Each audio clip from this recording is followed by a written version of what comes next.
Sljedeće pitanje postavila slušateljka iz Nikšića. Koja je kazna za ljekara koji vrši abortus?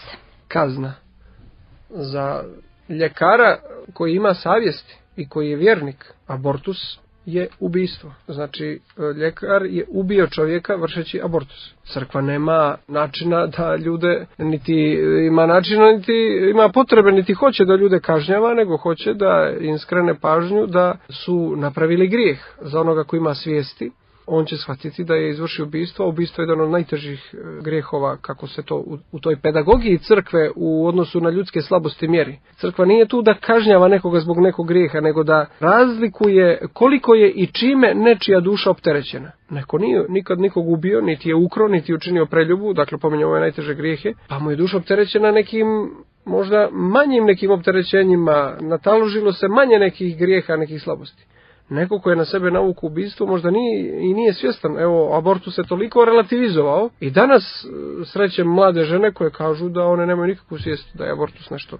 Daleko im je u glavi da je abortus ubistvo. One samo gledaju svoja prava kao prava žena i ona hoće da eliminiše suvišak iz svoga tijela, a taj suvišak je drugi život nekog drugog čovjeka koji je potpuno već tada kada ona izvršila abortus formirane sve pretpostavke da se iz tog embriona razvije ličnost. Znači, eto, u pitanju je ubistvo i kada je u pitanju ne kazna, nego epitimija za doktora koji je kršćanin i koji je svjestan što je uradio, to se smatra najtežim grijehom i uvijek se za takav jedan grijeh preduzima neka, da tako kažem, dugotrajnija, opsežnija pažnja sveštenika, duhovnika, to se zove epitimija, više se posveti pažnje, više molitve, više truda oko nekog takvog, nema kazne. Kazna u crkvi ne postoji. I sad slušateljka postavila još jedno pitanje, ako se bračni par u dogovoru odluči da ona izvrši abortus, da li to znači da oboje snose istu odgovornost za svoj postupak ili samo ona? Bračni par po svojoj suštini, po svojoj definiciji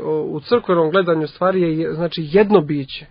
Oni su prizvani na jedinstvo, prizvani su da se usavršavaju u dobru i prizvani su na odgovornost jednaku u zlu. Pogotovo kad je u pitanju jedna takva elementarna stvar koje muž nije znao da je žena napravila neki prekršaj van nekog njihovog zajedničkog, da je nešto ukrala ili tako dalje, ili ne znam šta da je uradila, ili da je nekoga ogovarala ili slagala nešto, onda tu ne može tako da se gleda, mada i to proizilazi iz zajedničkog života. Na sve činove u braku gleda se kao na život jednog zajedničkog bića. Ali ovo je nešto što je najelementarniji temelj njihovog zajedničkog života. Znači, rodili su, začeli su dijete i dogovorili su se da ga ubiju. Znači, ne možemo mjeriti kantarima Božije mjere, kako će Bog sve to presuditi. Uvijek su u pitanju razne nijanse i kod takvih dogovaranja ili nagovaranja.